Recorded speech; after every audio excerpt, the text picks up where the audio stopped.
Water supports everything that we need to live, right? All the plants, all the animals. It can permeate any aspect of the neighborhood that we're in.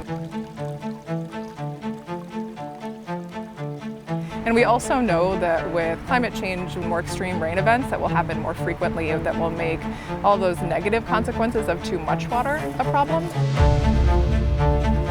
It's going to make it nearly impossible for you to move around your neighborhood and do what you need to do. This city is built on water that's everywhere. How are we learning to manage the water in this neighborhood? And how lucky are we to be living in Milwaukee by the Great Lakes, where that's 20% of the world's fresh water. That's crazy.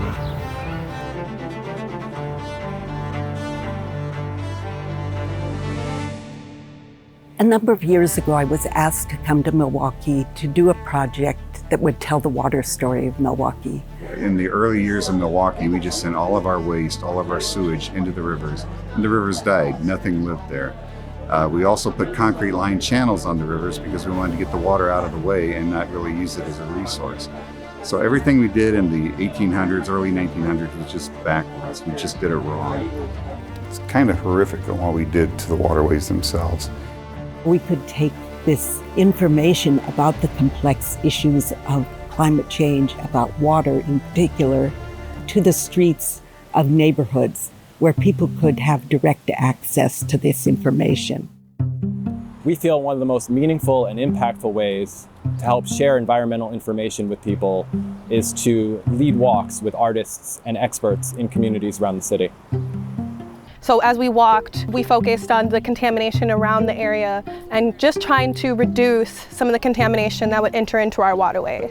All the way downtown, there still is some contaminated sediment in this section, and that dates back from way before we had a Clean Water Act. What we have here is our test plaza, where we can actually run side-by-side experiments of what different types of green infrastructure are all about. I live in this neighborhood, and because art is a part of this project and how we can connect water and the issues around water and use art to educate. So we want you to think about art. At the end of the walk, I want to give everyone an opportunity to share what they want to see in an art installation. If we're trying to tackle on a social issue or whatever it be, and we add art to it, it makes the conversation more approachable and lets other kinds of people connect and feel welcome.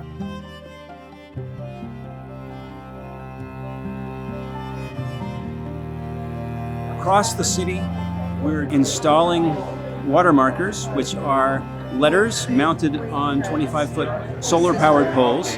When there is a water drop alert, so when there's a heavy rainstorm or some kind of event where we really need to conserve water, the markers will blink, they will pulse to remind us to conserve water.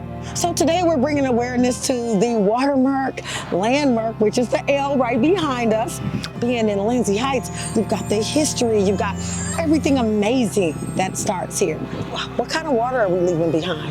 What does the H symbolize? So the H, we had community meetings. Harambe, H2O, hydration, hope, all represent the H. Today we're at Green Tech Station. What's really great with the WaterMarks initiative is that it really helps us to daylight some of the important water stories that go unnoticed or unheard of, and it allows us to connect further through the arts with our local communities. And so from an engineering perspective, science perspective, it's absolutely needed.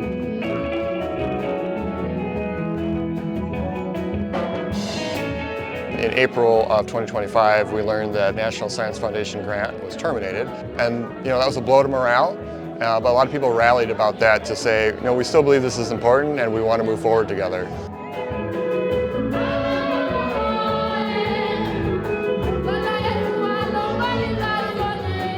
Recognizing what value has come from this work, and what we have now is something that we can demonstrate the value of this work and continue to move this forward together in a way that it is designed to serve people. I think that's like the real power of WaterMarks, is that it's not just one entity, it's all of these different neighborhoods and community leaders and artists and scientists making this happen, and it's really about the people. The community now takes pride in the water that we have and the rivers that we have. That really is the driving message for WaterMarks, is how do we connect the community And folks that may not realize what a great water asset we live on, how do we connect them with that through art and through neighborhood discussions?